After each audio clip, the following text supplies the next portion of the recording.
ഡൽഹിയിൽ മധ്യവർഗത്തെ ലക്ഷ്യം വെച്ചുള്ള പ്രകടന പത്രിക പുറത്തിറക്കി ആം ആദ്മി ചെയർമാൻ അരവിന്ദ് കെജ്രിവാൾ. കേന്ദ്ര ബജറ്റ് മധ്യവർഗത്തിന് സമർപ്പിക്കണമെന്നും കെജ്രിവാൾ ആവശ്യപ്പെട്ടു.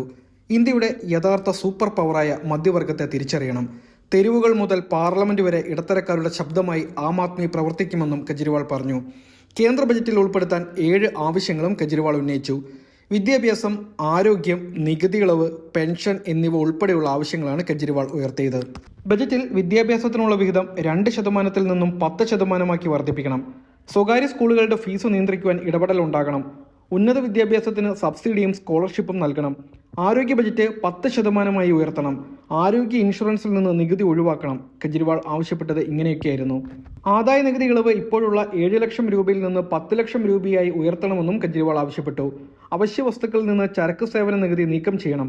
മുതിർന്ന പൗരന്മാർക്ക് വിരമിക്കൽ പദ്ധതിയും മികച്ച പെൻഷൻ പദ്ധതിയും പ്രഖ്യാപിക്കാൻ സർക്കാർ തയ്യാറാകണം. രാജ്യത്തെ എല്ലാ സ്വകാര്യ ആശുപത്രികളിലും മുതിർന്ന പൗരന്മാർക്ക് ചികിത്സ ഉറപ്പാക്കണം. മുതിർന്ന പൗരന്മാർക്ക് റെയിൽവേ യാത്രയിൽ 50% ഇളവ് അനുവദിക്കണം. കെജ്രിവാൾ തന്റെ ആവശ്യങ്ങൾ വിശദീകരിച്ചു. അതേസമയം സർക്കാരിന്റെ നികുതി നയങ്ങളെയും കെജ്രിവാൾ രൂക്ഷമായി വിമർശിച്ചു. ടാക്സ് ടെററിസമാണ് കേന്ദ്ര സർക്കാർ നടത്തുന്നതെന്ന് അദ്ദേഹം കുറ്റപ്പെടുത്തി.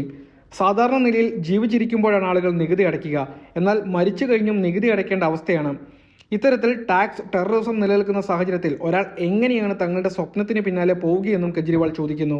വിവാഹിതരായ ദമ്പതികളെ സംബന്ധിച്ച് കുടുംബാസൂത്രണം എന്നത് സാമ്പത്തിക തീരുമാനം കൂടിയായി മാറിയിരിക്കുകയാണ്. ഇതൊക്കെ കാരണം പലരും ഇന്ന് രാജ്യപ്പെടുന്നു. 2020 കണക്ക് പ്രകാരം ഏകദേശം 85,000 ഇന്ത്യക്കാരാണ് വിദേശത്തേക്ക് ചേക്കേറിയത്. രാജ്യത്തെ സംബന്ധിച്ച് വലിയ ദുഃഖകരമായ കാര്യമാണിതെന്നും കെജ്രിവാൾ കൂട്ടിച്ചേർത്തു.